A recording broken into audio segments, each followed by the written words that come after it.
नमस्कार, capital TV देख रहे हैं आप। मैं हूं आपके साथ पूजा। मिडिल ईस्ट में चल रहे युद्ध को 1 महीना से ज्यादा का वक्त हो गया है। 28 फरवरी को अमेरिका इजराइल के ईरान पर संयुक्त हमले से इस युद्ध का आगाज हुआ था और ये युद्ध कब थमेगा, कब सीजफायर होगा, ईरान कब सरेंडर करेगा, अमेरिका कब शांत बैठेगा, कुछ कहा नहीं जा सकता। लेकिन इस युद्ध के बीच एक बात तो साफ समझ में आ रही है कि युद्ध जितना आगे बढ़ रहा है उतना डोनाल्ड ट्रंप का दायरा सिमटता जा रहा है। अमेरिका के राष्ट्रपति डोनाल्ड ट्रंप खुद को वैश्विक मंच पर लगातार अकेला पाते जा रहे हैं। ट्रंप का ईरान के खिलाफ युद्ध छेड़ना उनके यूरोपीय सहयोगियों को बिल्कुल रास नहीं आ रहा। इजराइल ने भी अमेरिका को एक बड़ा झटका दे दिया है। इजराइल ने यह साफ कह दिया है कि ग्राउंड ऑपरेशन के लिए उनकी सेना ईरान नहीं जाएगी। तो इस युद्ध में सवाल सिर्फ इतना नहीं कि जंग क्यों हो रही है, कब थमेगी, सवाल यह है कि डोनाल्ड ट्रंप आखिर खेल क्या कर रहे हैं, ट्रंप की स्ट्रैटेजी क्या है और कैसे अब डोनाल्ड ट्रंप अकेले भी पड़ गए हैं। तो आज इसी को समझेंगे। चर्चा के लिए मेरे साथ स्टूडियो में मौजूद हैं कैपिटल टीवी के editor in chief doctor Manish Kumar. Doctor साहब, बहुत बहुत स्वागत है आपका। धन्यवाद। तो क्या लगता है डोनाल्ड ट्रंप क्या चाहते हैं, उनकी क्या स्ट्रैटेजी है? देखिए, डोनाल्ड ट्रंप क्या चाहते हैं ये अगर समझना है जी, तो डोनाल्ड ट्रंप के सामने क्या क्या परिस्थितियां सामने खड़ी हो गई।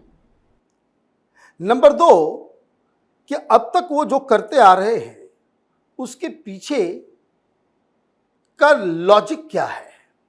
अब देखकर यही लग रहा है कि अपने पर्सनल इंटरेस्ट को, अपने पारिवारिक इंटरेस्ट को, अपने दोस्तों के इंटरेस्ट को और उनके कैंपेन को फंड करने वाली कंपनियों के इंटरेस्ट को इन्होंने अमेरिका के फॉरेन पॉलिसी से जोड़ दिया और उसी का नतीजा है कि आज युद्ध हो रहा है।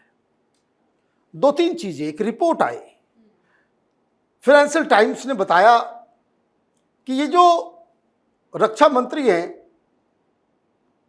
हेग्सेथ, उनके ब्रोकर ने बिलियंस एंड बिलियंस इन्वेस्ट कर दिया फरवरी के महीने में जिन कंपनियों के द्वारा हथियार बनाए जाते हैं। अब ये तो बिल्कुल साफ है कि इन्होंने पहले से ही तैयार कर रखा था। युद्ध होगा, हथियार का इस्तेमाल होगा, वो कंपनियों को फायदा होगा। बताया यह जा रहा है कि अमेरिकन कंपनीज को इस युद्ध से हर दिन एवरी डे $1 बिलियन का फायदा हो रहा है। तो एक तो उनका दबाव, तो अगर इस थ्योरी को हम समझें कि भाई उनके दबाव में काम कर रहे हैं तो इसका मतलब यह है कि युद्ध जितना लंबा चलेगा उतना इनके दोस्तों को फायदा। नंबर 2, जो इनके सामने परिस्थिति है, परिस्थिति यह है कि इनका साथ इनके दोस्तों ने छोड़ दिया, नाटो ने। चाहे वो जर्मनी हो, चाहे वो इंग्लैंड हो, चाहे वो फ्रांस हो, स्पेन हो, सारे देशों ने कहा कि भाई हमको इस युद्ध से लेना देना नहीं है। मतलब ये लड़ाई आपकी अकेली है। जीते तो आप जीते, हारे तो आप हारे। लेकिन जिस तरह की प्रवृत्ति है, जिस तरह का नार्सिसिज्म जो इनके दिमाग में घुसा हुआ है, वो डिफीट स्वीकार करेंगे क्या? नहीं करेंगे। तो इसके लिए वो किसी भी हद तक जाएंगे। अब कोई यूएन का अधिकारी इस्तीफा दे रहा है, कह रहा है कि देखिए न्यूक्लियर बॉम्ब का भी इस्तेमाल हो सकता है, वो उस तरह की तैयारी चल रही है। वो it comes from that mindset कि Donald, I am the greatest president of United States. अब तक जितने भी प्रेसिडेंट आए उसमें सबसे मैं महान हूं, ये साबित करने के लिए। अच्छा, वो एक पुराना वीडियो भी डाल दिया। एक पुराना वीडियो अपना, जब वो प्रेसिडेंट नहीं थे, एक इंटरव्यू जिसमें वो बता रहे हैं कि मैं जिस दिन प्रेसिडेंट बनूंगा ईरान को खत्म कर दूंगा, उसके ऑयल बिजनेस के ऊपर हम कब्जा कर लेंगे। ऑयल बिजनेस पे कब्जा क्यों करना है? कि ताकि इनका परिवार, इनके दोस्त, इनके सारे लोग उस ईरानियन ऑयल को, जैसे वेनेजुएला का पूरा सिस्टम जो है वो तेल कंपनियों को बुला करके डील कर रहे हैं। तेल कंपनियां जो वेनेजुएला पहुंच रही हैं, जहां वो अमेरिकन कंपनीज खत्म हो जा रही है तो वो हिंदुस्तान भी डायल कर रहे हैं। कि भाई आ जाओ यहाँ पे, तो वो पूरी के तरीके से वो पूरा ऑयल बिजनेस वेनेजुएला का अपने हाथ में ले रहे हैं। Similarly he wants to capture Iran. Iran का पॉलिटिकल सिस्टम नहीं है, वहाँ ग्राउंड फोर्स उतार करके ज़मीन कब्जा नहीं करना है उनके ऑयल बिजनेस को, और वो बहुत ही आसानी से हो सकता है अगर खार्ग आइलैंड के ऊपर कब्जा कर लिया जाए। तो इसीलिए there is a section in White House जिसमें रूबियो हैं, जिसमें हेक्सेथ हैं, ये सारे लोग इस चक्कर में है कि ऐसा एक बार फुल एंड फाइनल काम किया जाए और ईरान के तमाम उस स्टेट ऑफ हॉर्मुज को, अब देखिए उन्होंने कह दिया था ना, state of Hormuz is state of Trump, और 3-4 आइलैंड जो स्टेट ऑफ हॉर्मुज पे है और जो इनका खार्ग आइलैंड जो है वो ये कब्जा कर ले तो सब कुछ जो उनके हाथ में आ जाए। So this is his intention, ये वो करना चाह रहे हैं। लेकिन ये आसान नहीं है। आसान इसलिए नहीं है क्योंकि लोग ये मिसकैलकुलेट कर गए कि ईरानियन की कैपेबिलिटी क्या है। दुश्मन का सही आकलन आप नहीं कर पाए, इसलिए आप इस परिस्थिति में हैं।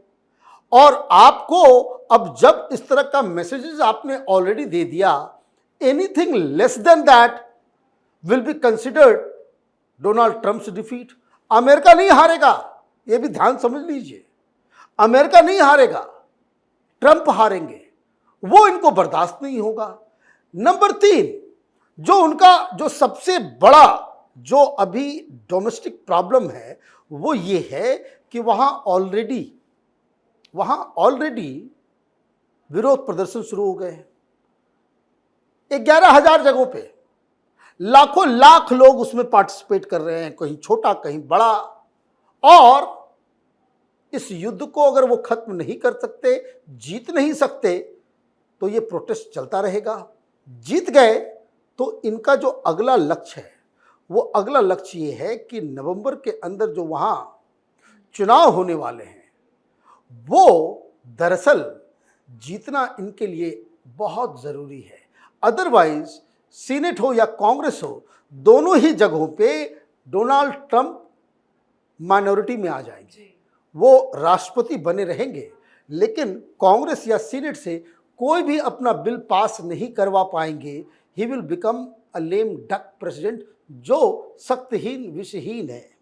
और ये खतरा को नापते हुए आप देखिए, जो कंजर्वेटिव्स का जो है वहाँ पे एक ग्रुप है, उसका एक सर्वे आया जिसमें प्रेसिडेंट के तौर पे जेडी वेंस, जो इस युद्ध के खिलाफ कई बार बता चुके हैं, उनका नाम आगे चल रहा है।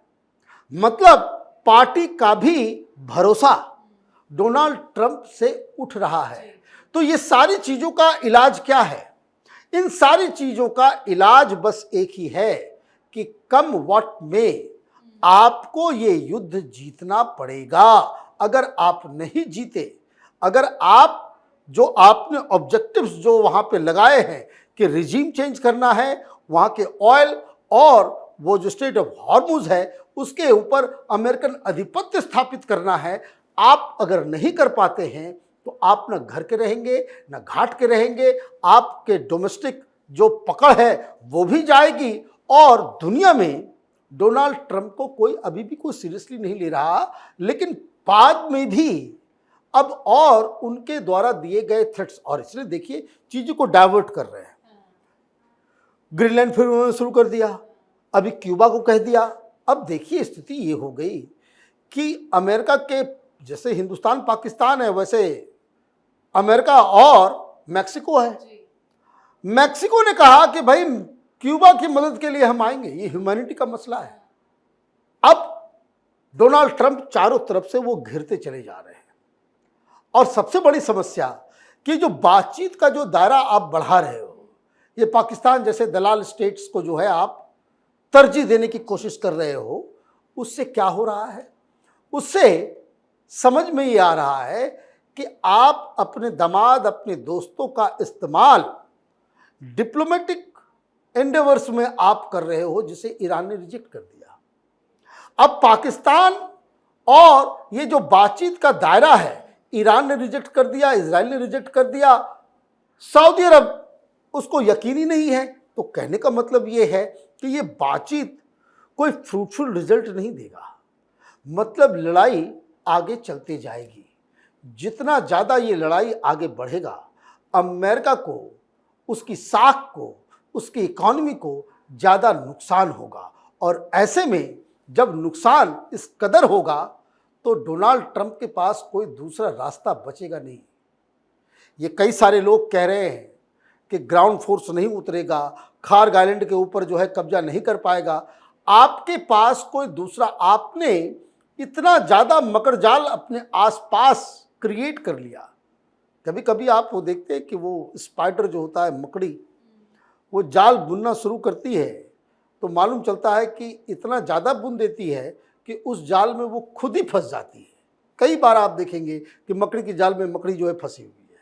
वो वही हाल डोनाल्ड ट्रंप का है। आपने इस तरीके से चीज़ों को उलझा दिया कि आप अपने ही जाल में जो है वो फंस गए। ये युद्ध बातचीत से तो खत्म नहीं होगी, ऐसा साफ साफ दिख रहा है। जी, बहुत बहुत धन्यवाद सर समझाने के लिए। धन्यवाद। तो भले ही ये जंग ट्रंप को कमजोर नहीं बना रही, लेकिन उन्हें अकेला जरूर कर रही है, क्योंकि वैश्विक राजनीति में ताकत सिर्फ हथियारों से नहीं आती, ताकत आती है कितने लोग आपके साथ खड़े हैं उससे। और ट्रंप का साथ धीरे धीरे एक एक कर देश छोड़ रहे हैं, पर ट्रंप की रणनीति भी साफ दिखाई दे रही है। हर जगह को कब्जे में लेना और कंट्रोल में करना, ये ट्रंप की नीति है। अब देखते हैं जंग कब खत्म होती है, किस और जाती है, और ट्रंप का अगला कदम क्या होता है। तो आप भी अपनी राय कमेंट करके लिखिएगा। देखते रहिए कैपिटल टीवी। नमस्कार।